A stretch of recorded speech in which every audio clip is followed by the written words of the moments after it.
Hi guys, Just the Goods here. First of all, I'd like to say thank you to all of you who have stayed faithful. I know it's been a while since I've last uploaded a video. That's been due to I've been in the middle of moving and looking for new work because of the move. I'd like to say that I've now found another job, one which will hopefully allow me to start uploading on a regular basis. I'm hopefully going to get a video up.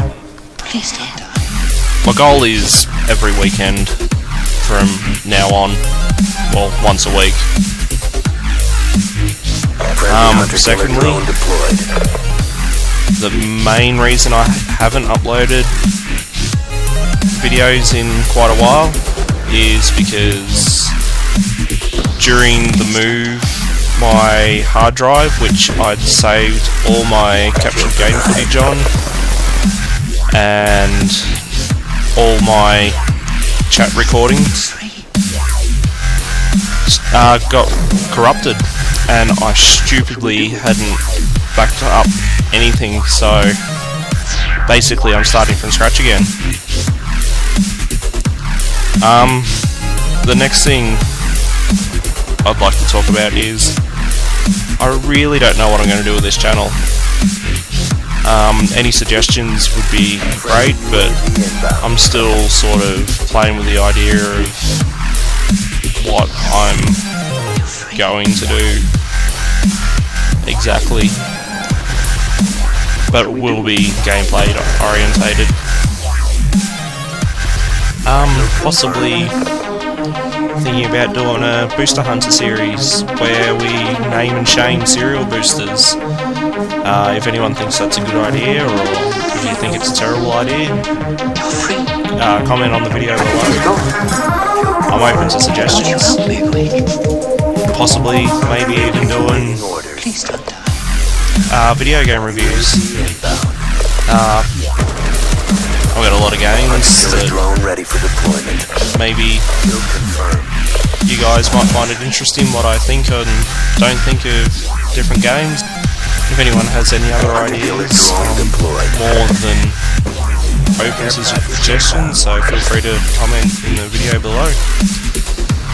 Okay, so the next thing I'd like to talk about is the Australian video game classification system. I am disgusted that we live in such a nanny state. Like, it is ridiculous that games are still getting banned now that we've got this hard fought for R18 classification. I feel that the people at the classification board really don't understand that we're adult gamers. We can make our own decisions about what we feel is appropriate or not. State of Decay was originally banned and had to be recoded for the Australian gamer, just because it had some real life references for personal gain. Basically they had to rename all these drugs.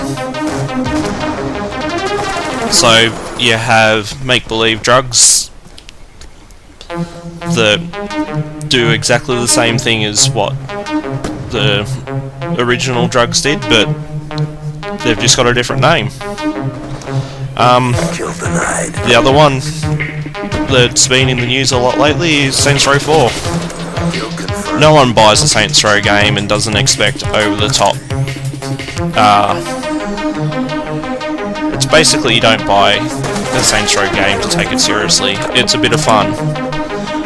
And these stodgy old people at the classification board, because of the guidelines that were set out with the R18 classification, have banned it. Not once, but twice. They have banned it the first time because of a weapon that basically inflicted sexually based violence, which I can understand where they're coming from with that. It's not exactly something that's cool in like an everyday sense, but it's a video game, for God's sake. Why would you ban something for being, for lack of a better term, make-believe? It's basically stupidity in my mind. Like, it's not like someone's actually going out there and doing sexually based violence. It's animated, it's not real. And the second thing, second time it was banned, which was also the other reason why it was banned the first time, is because it involves using drugs for as an incentive, or drugs for a reward. Which, again, it's not like someone's going out there and stabbing a needle in their arm. It's not real. It's something else that really annoys me. What is the difference between having drugs as a reward in a video game or someone using drugs as a reward in a movie? It's exactly the same thing. Why, in this modern day and age, with society moving forward as it is, with an adult-only classification, are we still having games banned? It is not fair on the adult gamer, it is not fair on the video game industry. Video games are a creative medium. It's where people go to... It's an art form. And basically we're saying, oh sorry, but your art's not cool.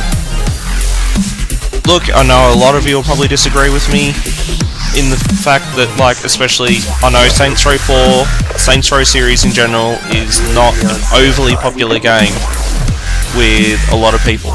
But there are hardcore fans out there that want it as it was made originally. We do not want this watered down crap that they're going to feed us. And I personally am going to get mine from overseas, and that's less money for the Australian market. The video game industry in Australia is basically, if the classification board had their way, we'd all be playing Nintendo games. Games intended for 8-12-year-olds. But that's enough on my rant on that. The last thing I want to talk about is, I know there's a lot of fanboys of both the PlayStation, well, with the upcoming release of the PlayStation 4 and the Xbox One. And I know it's something that's been talked about a lot, but I want to put in my 2 cents worth. And I'm not a fanboy of either the Xbox or the PlayStation because I have both. I even have a Wii.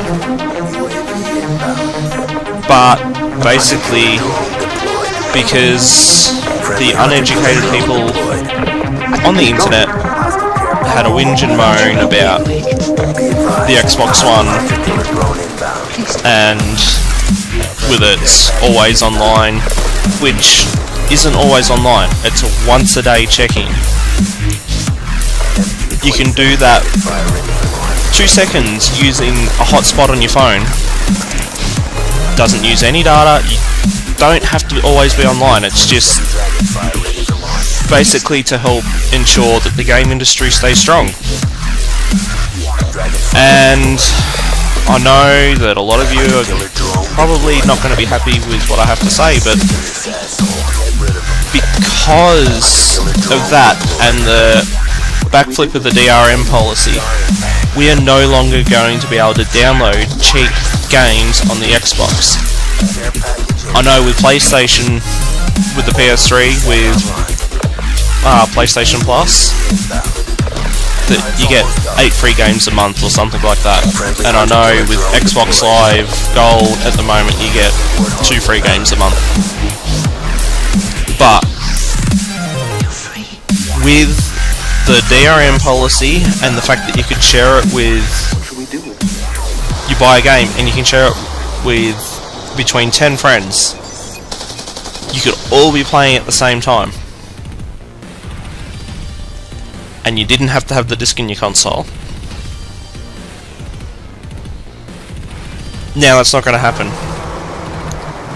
You wanted to share games, you can share games now, but you're going to pay for it. Games are going to be a lot more expensive because it's the only way that the publishers can make their money. If we kept our DRM policy and the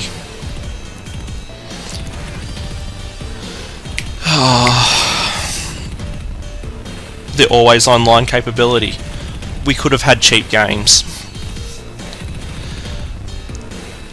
They would have had Steam-like sales, but basically, because, and it is partially Microsoft's fault as well for having poor public relations with it, but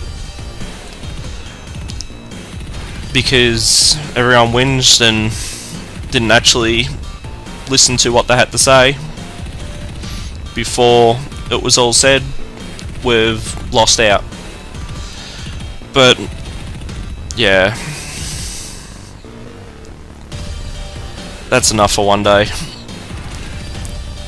This has been my rant. I'd like to say thank you for those that have stayed faithful, and I'll talk to you all next time.